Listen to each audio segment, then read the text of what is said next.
Hello, my dears. Let me hide this floating meeting control thing because I hate that so freaking much. So, hi. I had a request for Kourtney and Travis, which is so funny because when I made the synastry post, that's what I had in mind. Just because their relationship looks hot, but like not hot with the uh feeling that it's going to end very badly, like the feeling I get with Machine Gun Kelly and hot ass Megan Fox. So I'm going to be doing this one. And if you're not familiar with synastry, it is the comparison of two natal charts to show how their energies interact in the relationship as it's been in other lives, all the challenges and all that good stuff for this life. So I'm going to be breaking down this chart because this shit is interesting. I'm going to hope that you guys take from this the ability to look at your own charts and recognize patterns. So the vertex is a fated event that is usually triggered by somebody else's natal chart or transit. Transits are the way the planets are moving now. Lilith is your dark feminine energy for females, like your rebel, right? But then for guys, it's the female they secretly fear. Chiron is the wound that you got that you sort of can never heal, but you can learn to deal with to help other people deal with it. Ceres is the way that you give nurturing and the way that you sort of need nurturing. And then Juno is the soulmate marker. That is typically what I include for relationship readings. For the sake of me being nosy, let's add Eros, which is your erotic desires, your erotic trigger, right? So that's how you add extra stuff on freaking astro.com, by the way, too. So, synastry chart showing how your energies work together in the storyline. We have Kourtney here on the inside, and we have Travis here on the outside. So, the first thing you want to do when you're looking into synastry, the first thing I'm doing looking into this are I think that was the wrong tense. What the fuck ever. The nodes. The south node represents where you're coming from, where the relationship has come from, right? So starting with Travis's south node, because I can see that the easiest, we got right here in the sign of Taurus in her second house. I would say this is somebody that she used to make money with, earn her values through, built something with in another life, because it's conjunct her third house cusp. This could have possibly been a sibling as well. In this life, which is the north node, that's the next area I look at, right? It's how this relationship is meant to go. It is going into her eighth house. Usually when something goes into your eighth house, this is a life-changing freaking transformation. This person is coming to rock your shit. And in her case, his north node is triggering her Uranus, which she felt inside. There was a need for her to change her thoughts and feelings about sexuality. As you guys can tell, hers is a little bit different. And I'm saying little to be kind to the other sisters, a little bit different from her sisters. So for her, her sexuality was only connected or able for her to connect to in previous times through her relationships, which we did definitely see. But then over here, this area of change and shaking that up needed to be triggered. And that is exactly what he does for her. Her Uranus is triggered by his north node. That means he was headed right to the part of her that need to be released after being pent up so long. Right next to that is his Mercury. He hears exactly what she needs to recover from past sexual experiences and any darker, deeper traumatic experiences, because he's literally just being like a psychologist. He can read read her soul with this. This is a dangerous setup, baby. If this is not a good guy, this could be used for manipulation and whatnot. But from what I can see, I don't get that vibe. So, especially with the Scorpio in fifth house, he just likes to do nasty things. That's where his sun is. He has fun with things that are not normal for people, like researching the occult, maybe even practicing magic, watching murder documentaries. And that could be up somebody's alley. It's up my alley.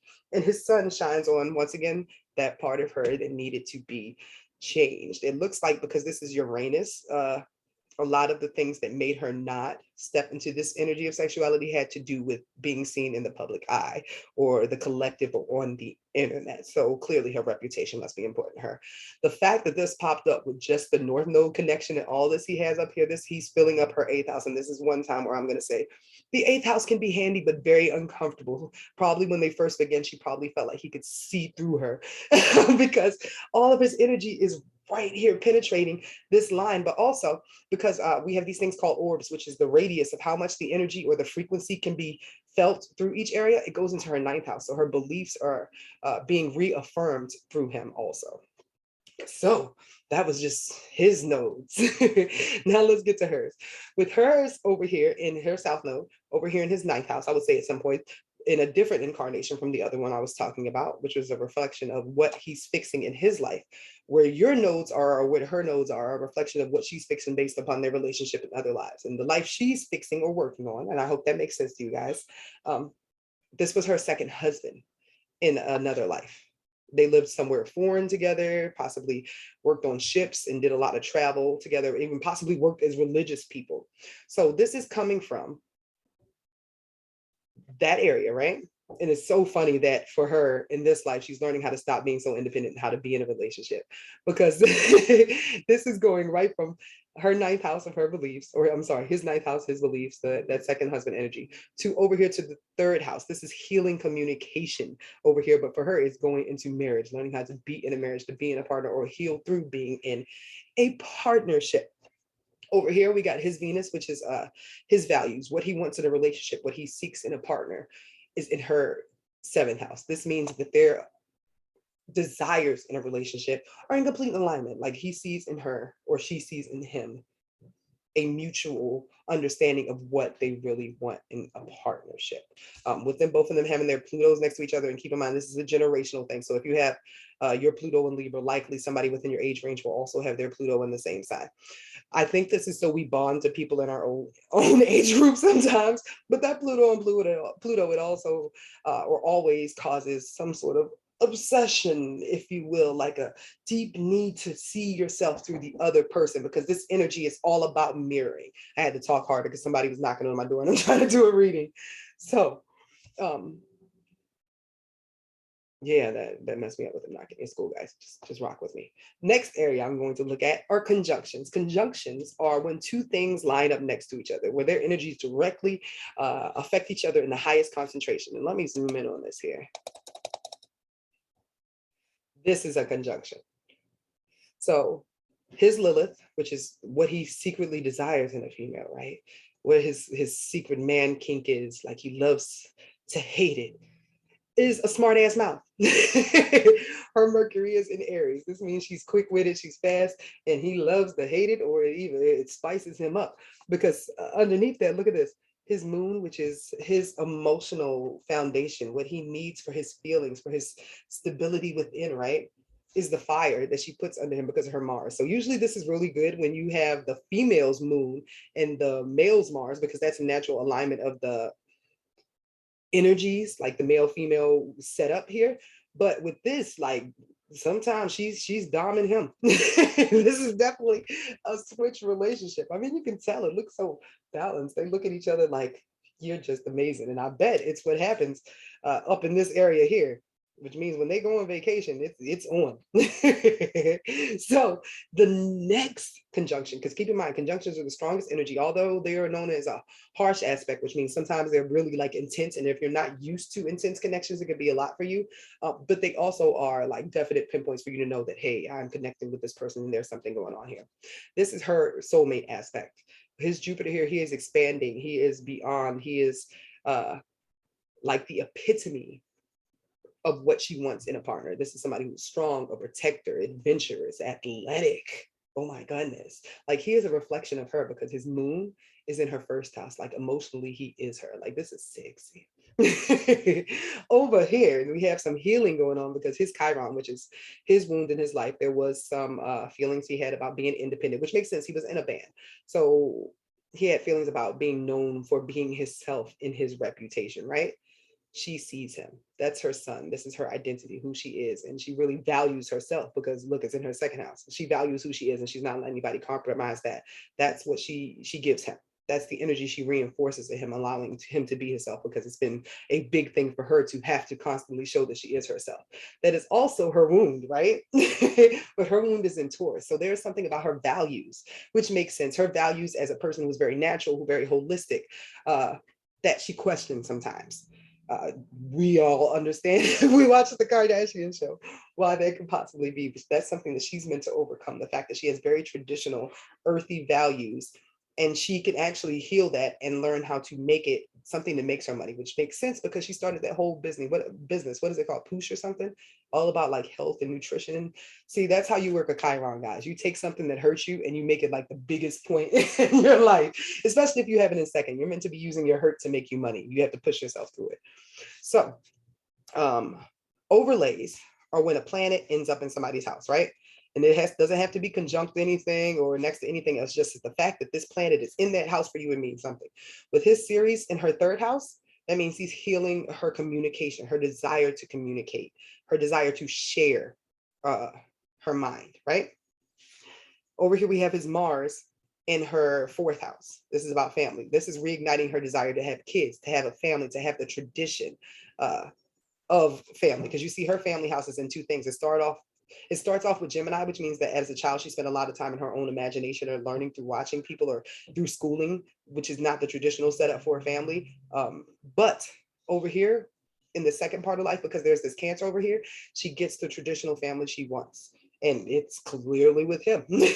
Now with his Mars in 12th in Cancer, guess what that means, guys? This has to do with the fact that they were family beforehand. This was karmic. This was a reward for them getting through all their other lessons. And why do I say that?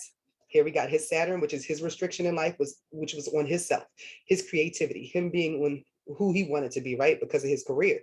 Now, over here, we have her Jupiter, her growth, her expansion in her fifth house. This means that his contract that he had on himself that held him back sort of on everything else he wanted regarding like his family and stuff for his career is going to be fulfilled with her. So I do see them either adopting children or having extra children in the future, maybe even adopting or taking in. This is a lot of kid energy going on, and they already do have a lot of, what is it? I guess the step kid swap. They're sort of like the Brady Bunch with this going on. Like everything that he sacrificed or gave up earlier in his career is coming back through this relationship. Now over here we have his soulmate marker, which is in Virgo, right? Right next to her Saturn. This works because Virgos, I'd like to say, are sort of strict. They're on their shit, right? He's looking for somebody who's into details, into health, into nutrition. And that is the contract she has. This is who she is. These are the things she binds herself to. Her morals, her Virgoistic, can I say that? Virgo-esque morals. And he loves that. He wanted somebody that was able to see things as he sees, which is, I'd say, very creatively, but then sometimes very cut and dry. That's what this splice of energy is. Anytime you have a house that has two energies, just know that when the sun or any planet goes through them, you might be like Dr. Jekyll, Mr. Hyde, and go through two different energies there with this sort of split. So what do I have left? I feel like I almost went through everything. I added the arrows in here to see if that made a freaking difference. Now, when somebody's Uranus is in your eighth house, guys, they're going to change the way that you view sex. And yeah, and when somebody's Uranus is in your fifth house, it's also going to change the way that you see having sex for fun. So this is like life changes. She might open up and do some things she never did because of the way he affects her. But for him, he might settle down and be okay with being with one person because of the way she changes him with this setup. I really just love things like this. So with his Eros in her 10th house, guys, now Eros is your erotic sexuality, like what you like to do, like what gets you off. For him, he's into that BDSM, that daddy energy that shows up in her career house. Can we attest to that? Astrology is freaking real, people. Her moon is in his sixth house. That means on a day-to-day basis, she just wants to be of assistance to him. What do you need? How can I help you make more money? How can I make your life come together? Having planets and somebody who have planets in your sixth house is lovely because they're always there for you and they want to be there on a regular basis. In this case, she wants to be there to help with his routine. Now, with her Eros in Aquarius, and I don't want to put like Kourtney business out there and shit. That's why sometimes I don't do these readings, because I'm like, I just can see somebody's whole soul when I'm doing this. I don't want to just put something out there just because they're a celebrity. But for learning purposes, she's freaky, but only when she's alone. She might not have even known that. But her Eros is in his seventh house. It'll come out in their partnership. She'll be able to explore and expand upon things that she never got to do before. Okay, this is amazing. And it's conjunct his eighth house cuffs. They're doing some things, y'all. And that's all y'all need to know. I can't, that's as much of her tea as I'm going to spill. But this is a beautiful breakdown of how you lose somebody in another life and then y'all come back together to fix it in this one after you learned your lessons so that you don't fuck each other over. The lessons that you learn are all about the main person that you're supposed to be with, the main person that you're figuring stuff out with. You're just seeing pieces of them through other people and weeding those out so that when you get to this relationship, you don't recreate the patterns that happened in the last life that stopped you from being with each other. So they had to knock out all these other relationships and get to a level of peace within themselves before they were able to merge into one another and marry. Because keep in mind, she's never been married. She didn't think she was going to get married because of that North Node in first. She was used to being by herself and she was committed to staying by herself until somebody triggered the other part. So his Venus, being in her 7th house where her North Node also is, really brought this together. Now this composite chart, y'all, composite charts are like the natal chart for the relationship. They tell the purpose. The thing we just looked at was like the ingredients, the recipe. Let's see what the purpose is. Dun, dun, dun, dun. This is a Taurus rising relationship, right? Driven by Mars. So their drive is in stability, making money, creating values, and their values are split between communication and family. Their communication is like amazing. Like if they started a podcast or a show, no, I guess that's not too far-fetched to be on the show. People seeing them talk to each other, or the fact that they finish each other's sentence, or they're such a good team, is really going to make everybody like swoon. And I guess that really is what the draw is, because on the outside they have you can see them building things together, right? But underneath this, they're twins. There are two parts of the whole, because Jupiter is right here. This is expansion. This is growth. When they come together, they grow together. And also this Lilith here, the things they say to each other, this is some dirty talking. This is just what they're wearing on their sleeves. The fact that they complement each other is what everybody can see very plainly, along with their drive. And keep in mind, Taurus is also the sign of hedonism. So you can see their sex drive on their shoulder. The first house is not hiding anything from the world. This is what is very clearly seen. So where are they coming from? Where's this relationship started? Here we go. The 12th house. This means they were separated by violence last time. And in this life, they're meant to come together to be partners on a day-to-day basis. Their power is in being a team. And look at this, their vertex is at 29 degrees. So this was a final degree, 29th degree of anything, or the zeroth, the first degree. Look, they got a 0 over here with their Venus, which is ruling the sign of Libra. That's so freaking cool. So let me explain what that is. The 29th degree is the final degree. It's like the test. Like after you've been through all the other degrees, this is the last one. And in this case, it's in partnership. Can they make it this time? Can they learn all their lessons and make it to the end of the fucking game? Because all of this shit is like sort of solved. With their Venus at 0 degrees Capricorn, can they make it as a partnership and also learn how to make money? Because in other lives, they have just been exploring and finding out what they believe together. This has been a team for a while. They have like a best friend relationship. And that's because when your sun is in Aquarius and a composite, keep in mind, these are both of your energies together. This represents you as a couple and the oversoul that will be you guys combined. This is friends that like to travel together, that like to learn together. Even their moon is in Aquarius. So the odds of them separating are very, very unlikely, especially with the fact that they were supposed to, in this life, first be independent and separate before they came together. The next thing we have over here, you want to always look at is where the contract is. What did they agree to? This lets you know how long the relationship is supposed to last. Right here, we have Saturn in the 4th. They came to form a family. They are bound to a family because Saturn rules the 10th house, which is career, and then Moon rules the 4th house, which is home. So this is definitely directly, and look, you see the line down the middle, guys? They're opposing, but they're going to work together. I see them eventually like fading off from fame after they collect all their ducats with this setup here.